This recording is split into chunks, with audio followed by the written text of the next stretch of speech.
You ask Tiger to solve. This deals with linear equations with one unknown.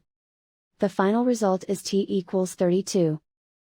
Let's solve it step by step. Swap sides. Group all constants on the right side of the equation. Subtract 54 from both sides. Group like terms. Simplify the arithmetic.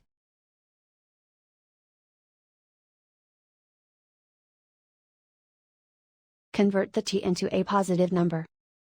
Multiply both sides by -1.